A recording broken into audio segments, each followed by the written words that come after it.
Patrick Townley at ptlarts.com. Another stage of painting my grandparents. So I've got some paint. I'm just going to mix up some skin tone colours that I want to try. Patrick Townley, yeah, so I've done that bit already. I'm going to put some fresh tones on. I've mixed them up on this palette. I just, so like here, across here, some nice colours. I'm just going to just dab around and whisher away while I'm doing it. So I'm using, like, I've got a couple of brushes, generic hogshead type ones at this stage. It's all hogshead. With oil paint, to be honest, I don't think you need to be too fussy with the brushes. You can pay a fortune, they're full to bits. You can buy one for $1.50, it's whatever, and it lasts you a lifetime. They've just got a life of their own, so I wouldn't get too caught up, especially with oil paints. Because when it comes to cleaning them and rubbing them, they just wear out. So that's the way it is. So I'm just going to start applying some fresh tones, see how they work. Change my glasses so I can see better what I'm doing.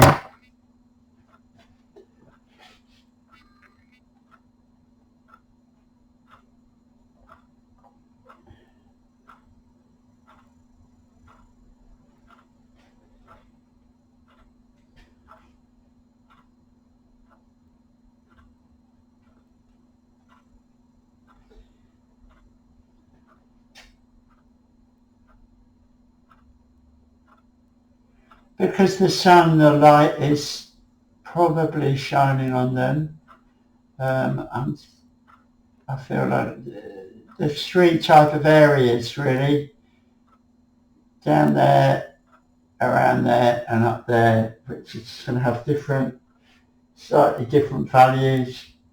I'm going to do it lots and lots of times, so I don't just do it once. I'll do it a lot of times before the first is really, like I say, gently, because I've been working from a black and white image. I'm just gently moving forward with this painting. There's no rush. It's not for a client. It's more like a study for me, which is important, I think, in your art practice to take some time out to do your own work and develop your skills and try something new. I've never been quite so specific to have it like this.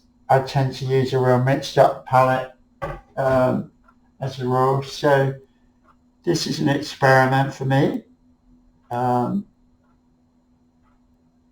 Probably following some fairly traditional ways of doing things. So I've got blues, viridian green, all sorts, just give me different types of shadows and values, so I can apply some paint and then just make some decisions, make some mistakes, learn from them. I think that's important. We tend to want to have great results straight away. But actually it's the mistakes. We learn from the mistakes, and then all of a sudden you realise they're not mistakes. And a lot of it is about changing your perception of what you see. Our brain very quickly makes assumptions about what things look like. So it's sometimes really important just to apply a little bit of paint, leave it, and just go, well, what have I actually seen and what do I see? And it's amazing. It improves all of your senses, which in turn makes you make better decisions about your life. It helps. So it's incredibly, I don't like to say therapeutic. It's not really a word that I mean. More aware, I think, of what's around you. and consequently more appreciative of what's around you. So all of these different tones and values give shape and form to whatever I'm painting. I know with this neckline, I really want to open this up. It's not how I want it yet, for example. And gradually, everything starts to come into focus. Really, just bit by piece, by adding these different values of tones.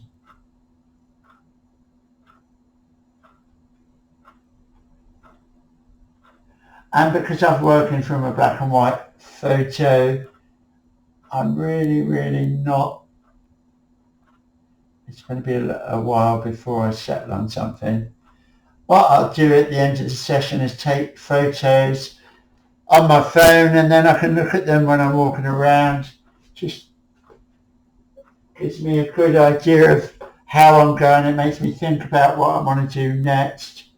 And like I say, it's always an experiment. I think actually Pablo Picasso says a similar thing. Every painting's an experiment.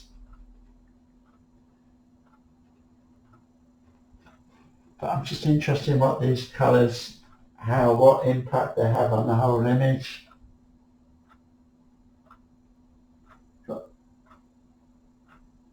I've got some ultramarine, I've got viridian green, I've got terra rosa, I've got Windsor Red Deep, yes, Windsor Red Deep.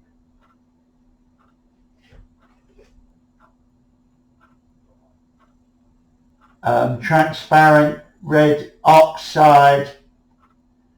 I've used transparent yellow oxide a lot in my previous paintings, but not the red ochre version.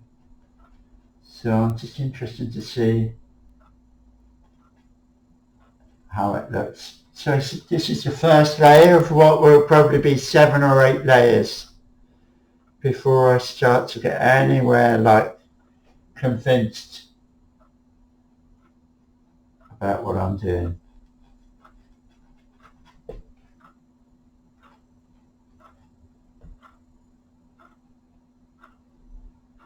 So some good choices there, I feel already. Just gently, because I like the general formation of the painting. So that's great, just some fresh tones. My family have got really big ears on my dad's side. Mine are fairly big, aren't they? I think they've got jungly bits. So we've got a history of big ears. My dad had very big ears. And so is his dad here, I think.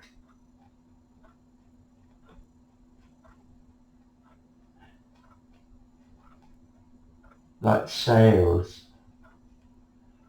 My ears are like sails.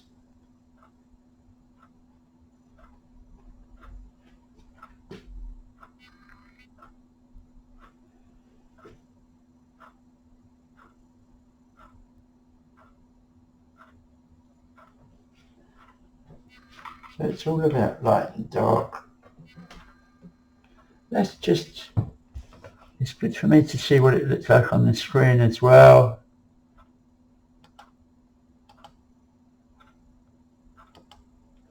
Yeah.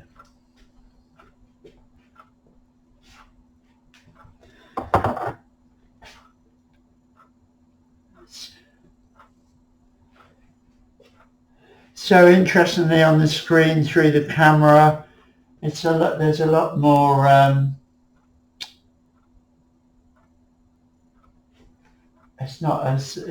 it seems quite flat on the screen what you're seeing, but there are, like, I look at my skin color on the screen and I'm starting to see this is a good base. It's a good baseline that I'm setting down here, but there's a lot more pinks and reds actually on the canvas in front of me than showing up on the screen. And like I say, these layers I'll put overnight. I'll let this dry off and then start to apply some more paint over the next few days, bit by bit. So what I really want is to have like the three areas. I feel like I'm applying more titanium white on the foreheads as they're going to hit the sunlight, they're going to hit this light. And I can kind of decide where I want them to hit the light. I'm not looking at the original photo at the moment. I'm looking at it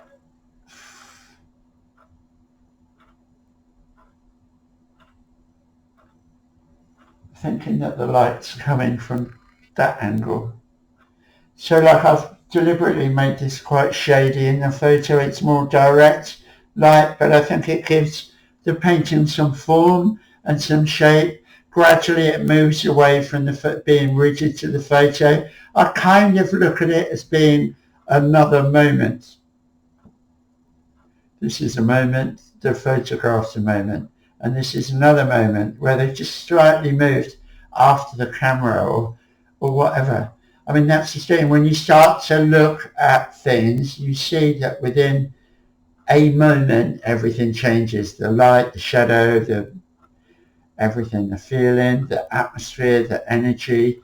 It's amazing, but that's how life works, isn't it? And we tend to walk around and miss that a lot of the time. If you start to paint, you'll find that you're much more aware of like the changing moods from moment to moment, depending on the incredible complexity of the life we live in, the world we live in. So I've got some fresh changes sort of. So what will happen is I'll lose some of the features a bit, but the darks I've got underneath are much easier for me to see than for you to see, but I can see them. They haven't gone anywhere. And that's what's useful about using like the transparent oxide paint, because you can kind of put them over darks and still sort of use the darks, the shapes and stuff to develop your image.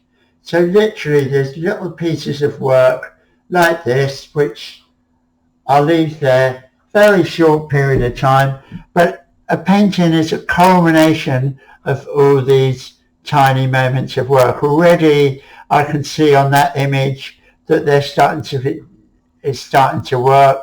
My plan of putting some fresh tones on, it means that's what I'll do is now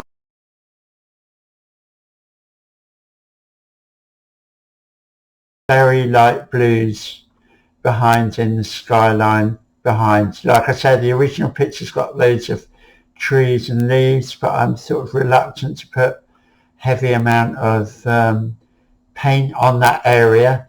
But I want something that I do know that the light blues will resonate with the pinks that I'm applying at the moment on the fresh tones. So gradually it's moving away from being a photograph or being true to the photograph and becoming something in its own right.